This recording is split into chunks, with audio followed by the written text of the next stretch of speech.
In relation to game prices and the evergreen strategy from Iwata, there's another thing that really bothered me here, and I read this article at GameSpot, and this is from their 75th anniversary or 75th shareholder meeting anniversary.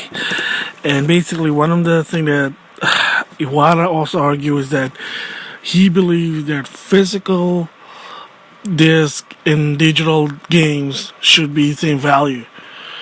Whether you agree with it or not, that's really up to you. But in my opinion, I think again that's kind of stupid. And one of his main reasons he said was, "Oh, we don't want to devalue the game by lowering down the price." I'm sorry. Where do you even get that idea?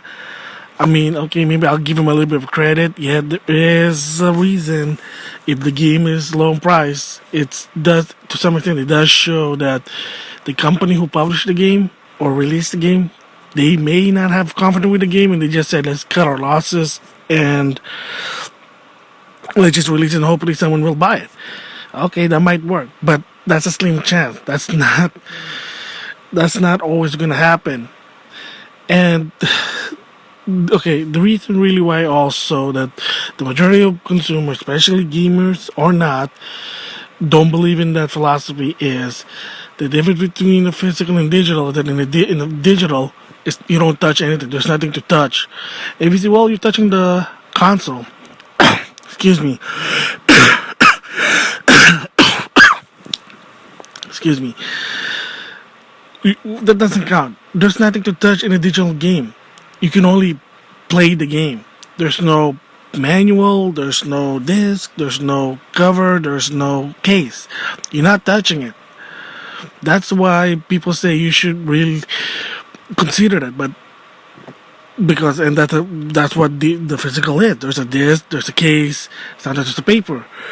But the problem is, and this is not just Nintendo, but there's a lot of GameStop did the same thing to some extent when they're selling gutter games. That's why people get ticked off about it. They do because I mean even third party companies to some extent they done this too. And the majority is they trying to downplay that. They trying to downplay about the discs, the plastic wrapper, the case, the manual.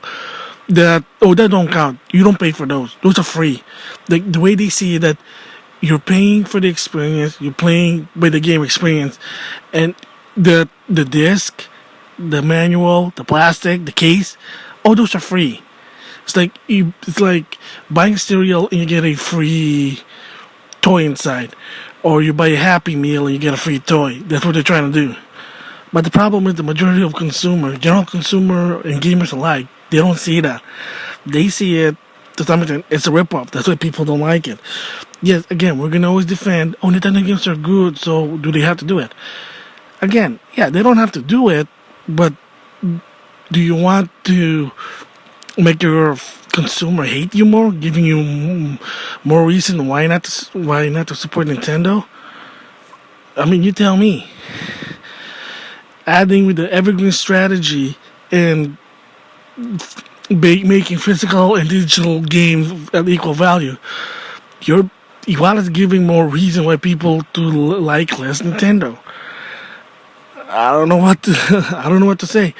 I mean, what is he? I mean, I got a theory why he's doing this thing, because he probably felt so guilty for 3 years for making the company lose a lot of money, and I'm sorry to say he probably put shame to himself that maybe Yamauchi now feels shame for choosing him to be the fourth president. I'm sorry if I'm going that far, but look at it.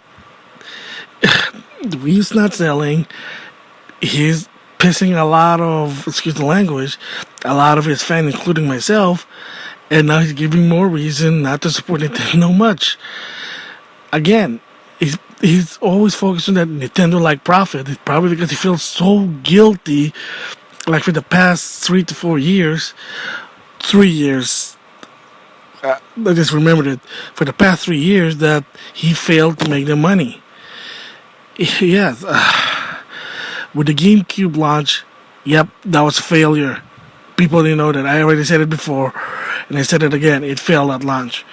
The 3DS failed at launch. 3DS failed at launch. The Wii U failed at launch. Yes, the Wii was an anomaly, and it was a successful at launch, but that was it. So that's really what the problem is. You're making the game too expensive. Why should they support you? And then now I heard now transition to system. There is a rumor now, and I think this is really a false rumor. They're saying that the Project NX console might be $150. Again, if that's true and that's powerful, yeah, I'll buy that. I got nothing to lose. 150. That's awesome. But realistically, I don't think that's gonna work. I mean, the reason, and I already said before, and I'm gonna say it again. The reason why the Wii U was at 300 and 350 was because it was actually costing me a lot just to manufacture the Wii U, and I think he said the yen was stronger than the dollar, so they were just trying to find a way to make money back. That's what the reason was the price. That's why they weren't gonna price drop even with a year, but they didn't have a choice thanks to Sony's $400. They were pressured and they said, okay, we gotta cut our losses. Boom.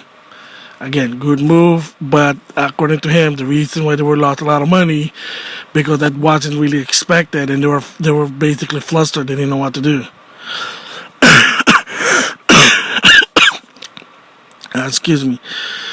So I mean, my thoughts. I would say if you want to sell the Project NX, it has to be 199. That's the magic number. 199.99, not 249, and not $300.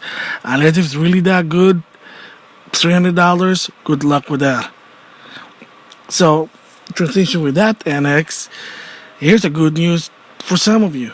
Miyamoto will not be involved for the next console. Thank you. Good move. Why?